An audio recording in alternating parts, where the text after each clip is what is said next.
In the previous video we were looking at pointers, and this time we're going to look at a real example of pointers in use, and we're going to use a linked list. So let's buckle up and let's get started, shall we? So here we're looking at a record, and what we have in our record will be some data. It's going to be a string value, and then we also have a pointer to the next node in the list. Which we'd want to do with that list: we would want to add a node to a list, we will want to empty the list or free the list, delete a node from the list, find a node in the list, and for debugging purposes then print a list. So these are functions which, before we get into an object-oriented type scenario, we can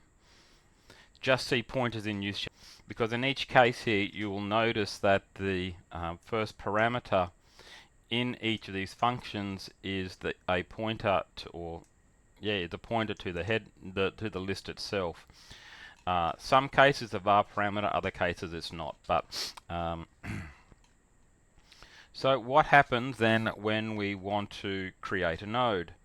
Well, first of all, from the previous episode, we call new, and we're going to create a new node, or pointer to a node, and this is going to be the result. We then insert the data into, or value of s into data, and then we will set the next element to be equal to nil. So that would look like, if we were to add the word hello, then what we're going to get is a something that looks like that in our, let's say when we've just created a brand new node. So when we add the node or a string into the list, then we need to create the node. Otherwise, what we'll do is we traverse down the list until, that's here, we will traverse down the list until we find the node where its next pointer is equal to nil, shall we? So while it's not equal to nil, we just keep traveling forwards. So when it comes time to, say, insert a second node, what will happen is, we'll go back to our little diagram here. Let's copy all of that. So we will get a new node coming in here, and in which case here it will be world.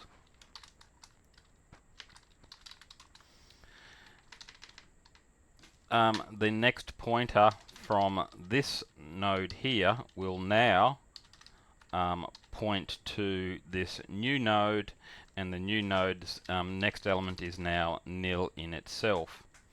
Now in the demo program now, what will happen is it's going to be adding in 3 words into the list. So the last word is going to be Pascal. So we will just show you what will happen here again. So we're going to copy all of that there. So that's what we're at the beginning of the add function, that's what we will get. So this, well, let's put the word Pascal in here.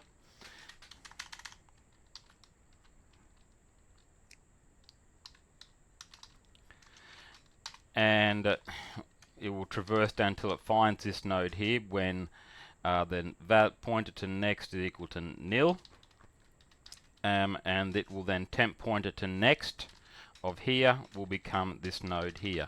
So now we have a list of those 3 elements. For debugging purposes, what will happen then is we're going to display the contents of that list. So you can imagine it will just do it'll just iterate through each element in the list and printing out the data value before going on to the next node. And you'll see here that when it's doing the last node, head equals head pointer to next. So when head then goes, when it comes back up to here, when head then equals to nil, it breaks out and the program goes on. So next we are looking at deleting a node in a list. So what happens when we want to delete the middle node? What needs to happen is the program needs to be able to find the element which contains the data to be removed. Once it's found that node, and from the last video again, we need to release the memory occupied by that node. So if we go to the diagram here, if we find, we will, in this case you need to keep track of a pointer to the current node and a pointer to the previous node. What will happen then is the previous one will point to this element here. The current one points to this element here. So if this were the node that we want to delete, then we then need to make this one, this node here, point to this element here. And to do that, we will make then this one's next value equal to this one's next value, thereby making this one now point to like that, shall we say, pointing to the last one. And then what needs to happen then is the element then in order to release that memory, the dispose function then gets called, and like I said, the memory goes back to the computer. Looking up a node, all that really needs to do is iterate through the list to find the element, but if you can imagine, if the structure were a lot larger, that you might have, say, a book. Now a book would have a title, an author, maybe a number of pages, a genre, and other properties. You can imagine all of those properties being contained in this record structure, and the ID or something, you may do a lookup on, say, the ISBN number of that book. So by having the function then return a pointer to the node that is found, you would then have access to all those other properties or attributes of the particular record then. So we've got the print list function, and the last one then I will go through is this free list function. So basically what we're going to do is remove all the elements in the list. So basically, while we have an element to process, we will make temp equal to the current value of head.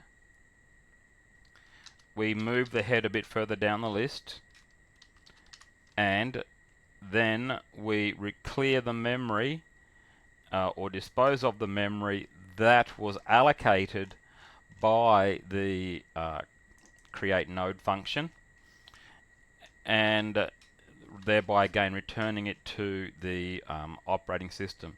So if you want to see this program in action then, and then after his, by the way, in this program here, it'll show you looking up a node. It'll then write something, whether it was found or not found, and it can then show you the contents after the deletion, etc. So if you wanted to maybe, let's add this part here in, and we'll let it look for the word joke, J, and for the sake of completeness, we're going to make it look like that one. And if we run this program now,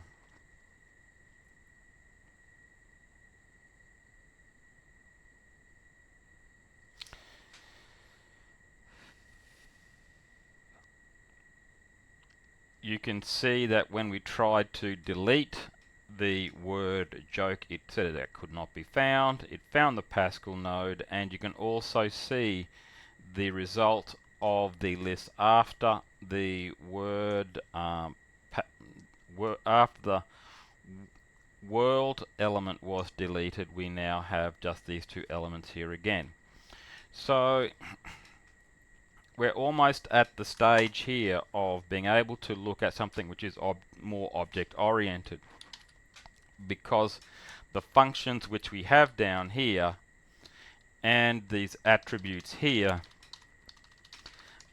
could be combined into one or more classes depending upon our implementation. So I hope you got something out of this video. You've learned a little bit more about pointers. And as always, happy coding, and until next time, bye.